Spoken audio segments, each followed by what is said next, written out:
Welcome to She Leads podcast. I'm Reverend Thea Curry-Fuson, your host, and I'm so excited you tuned in. So, this is my very first episode, and I am a big, avid listener to podcasts. And as I have consumed so much information about how to lead the church, how to lead teams, as well as just some of the greatest comedians, I felt there was a gap. There was missing some female perspective on leadership, on faith, and on relationships. And so I said, hey, why don't I try to fill that? Sharing a little bit of my experience, bringing in guests to share what they've seen and what they've known, and just sharing with the world some ways that God is at work in real and authentic ways. So I'm so glad you joined us today. This is the first one. And so it's just going to be a little bit about me. Who am I? Well, how did I get here and why am I doing this thing? I currently serve as the new song worship leader, pastor over at First United Methodist Church of Pearland. But my journey to that place has been different. I actually did not grow up in church. I had something called a nominal faith. My family believed, and we prayed every now and then when things were really crazy. Things were really crazy often, but God was something more like a vending machine, this old, big, dusty thing that sat in the corner. And I only went to it when I really needed something. And when I didn't get what I wanted, I would kick and scream, but then otherwise forget this thing even existed. My grandmothers both took me to church regularly, one to a Catholic church where I had no idea what was happening, and another to a Presbyterian church. That was fun because they had things that were targeted to me. But an idea about being in relationship with God was something I never even dreamed was a possibility. Until when I was 24, I went to the Czech Republic and lived there for 1 year, not with a church, not with a missionary program, just as a full time volunteer. And while I was there, in a land that is 70% atheist, I experienced God in a whole new way. It was under that Czech sky that I started to understand God as bigger, deeper, more beautiful, and more loving, protective, and providing than I could have ever imagined on my own. It was also there that I met people who had a real relationship with God and they talked about it. They lived it out and they were willing to have a real relationship with me, despite my faults, despite my doubts, despite the fact that I hadn't been raised with the same faith that they were sharing. And it was during that time that I felt called to learn more, to spend more time discovering who God is and what God might be up to. When I came home, I got married and tried to go back to life as I had known it before, and yet I was distraught.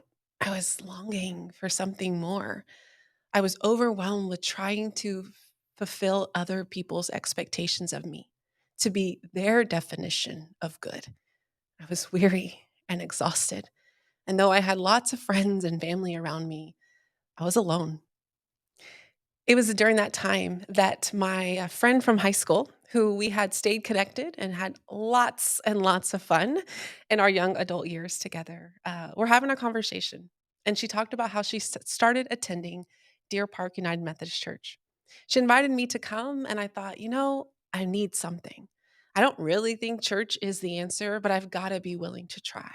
There was something in me that wanted to believe this experience that had begun so far away could still continue, even with me being home.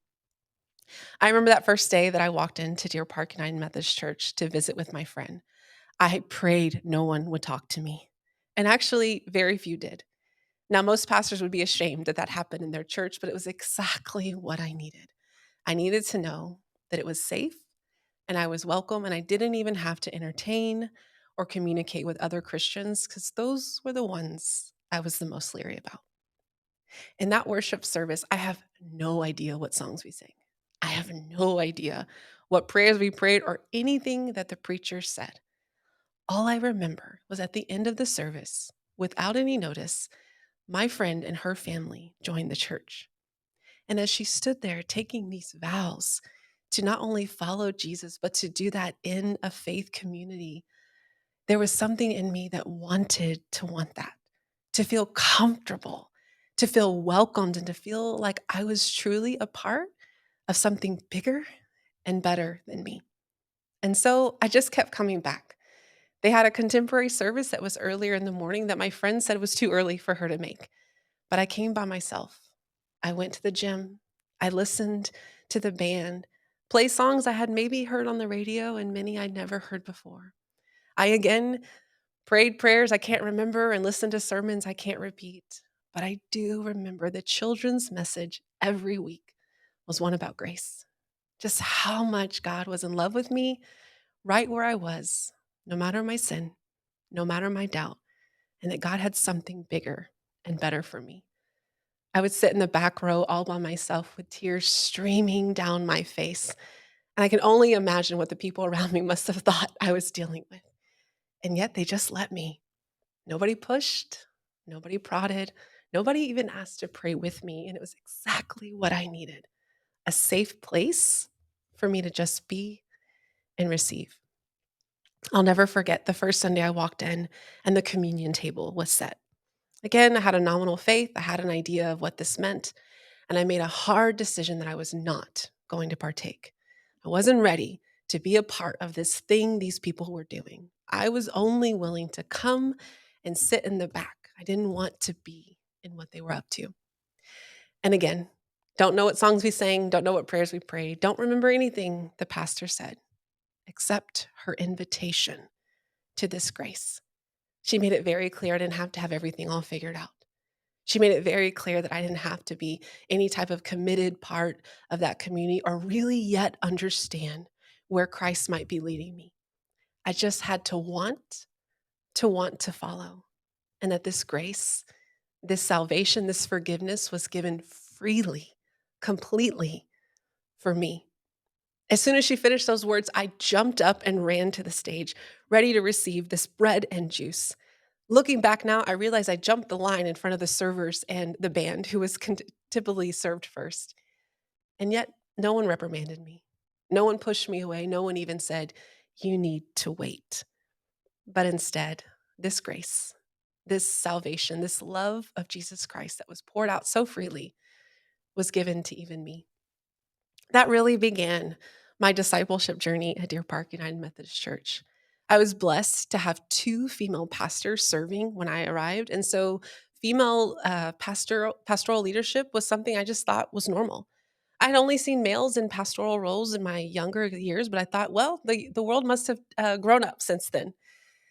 And so when I began to think about how God had gifted me with talents and skills and how much the mission of Jesus Christ was the only one I wanted to get behind, the idea of pastoral leadership didn't feel crazy.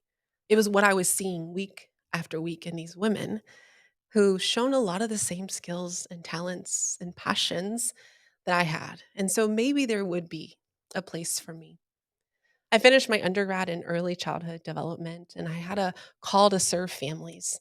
A year later, I entered seminary at Southern Methodist University and began to wonder, where might God be calling me outside of my current career in nonprofit management? In January of 2016, I took 6 months off to figure that out, did some odd jobs here and there. And then at the summer of that year, I joined the team at First United Methodist Church of Pearland. I was hired as the director of family and children ministry to start our Manville campus, a brand new church plant that was one of the most exciting things I ever got to be a part of. We saw God just bring people out of seemingly nowhere and to make something new and beautiful out of nothing. That church grew to 500 people in less than 5 years, which is unheard of in church planning these days. And yet, the opportunities I had to serve and to lead, to build real relationships with real people, to invite both mothers and fathers to be a part of their children's discipleship and faith formation, to launch a student ministry program as well as a day school. It's one of the greatest things I've ever got to be a part of. It's the first church that I ever preached at on a Sunday morning. It's the first place that I was able to serve communion, making that same invitation to those who were weary and lost and still not sure what God was calling them to do, yet willing to receive this free grace poured out upon them. The same with baptizing, celebrating God's work in us long before we can accept it. And then that moment that we do. And as I felt a call beyond family ministry, as I loved the time I had with those children and students and their parents, I felt this call bigger. I wanted to lead the whole church. I wanted to be able to see where God might take us all together instead of just one specific ministry. And so in the summer of 21, I joined the pastoral team down in Lake Jackson, where it was just me and one other senior pastor with the goal to learn how to be in charge, how to learn how to lead the whole church toward where God was calling us in ministry. And we did a lot of exciting things there. I got to practice some of the things I had learned at the church plant and realized they weren't just an anomaly. They were real. They were fruitful, and they were continuing to bear real fruit, new disciples, new transformation over and over again. And in the summer of 2022, I was invited to come and be a solo pastor at a little church out in West Columbia. And I have to admit, I was petrified. I didn't feel like I was ready and yet jumped in with both feet. We sold our house in Pearland and we moved right next to the church, welcoming whatever God had in store for this community. Together, we started to dream and think about what it might mean that we were the oldest church in town, and yet more and more young families were moving in. What was God doing in their lives? What were their needs? What were their experiences like? And how might we, the church, meet them where they are and be willing to be something new? Unfortunately, that church decided to leave the United Methodist Church completely. And so I got an opportunity to come back to where my ministry first started here at First United Methodist Church of Pearland and to lead this contemporary worshiping community where we are seeing new life repeatedly, where God is taking dead things and bringing out something amazing, where people are answering this call to grace, welcoming this new life that is offered to them. And it's truly, truly amazing. I'm very, very grateful for the time that I've had with the United Methodist Church and excited to see where God will continue to lead me in this ministry, both here and beyond the local church.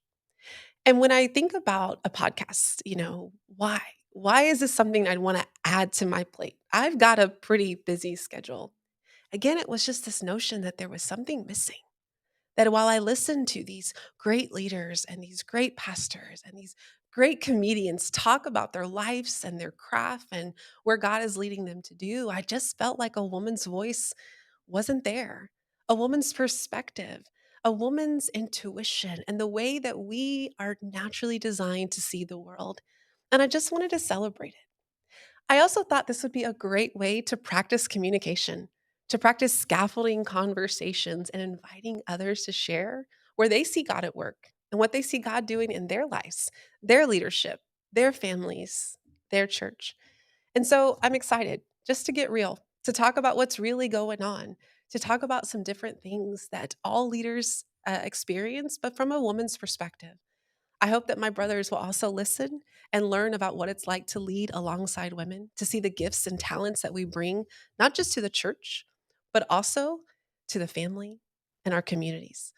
And so I'm really excited. I'm excited to start this venture. I'm excited to see where God might lead us, and I'm excited to hear from you.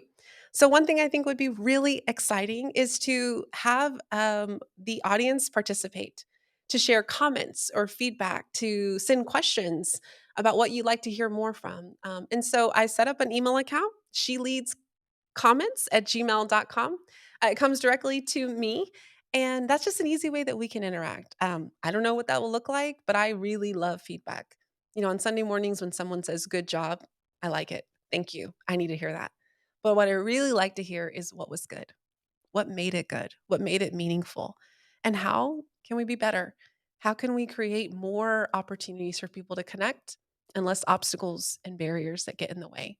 And so I want to hear from you. Feel free to send your feedback, your comments, your suggestions, ideas about other show topics. And I hope that you will enjoy this journey. I'm excited to see where God might lead.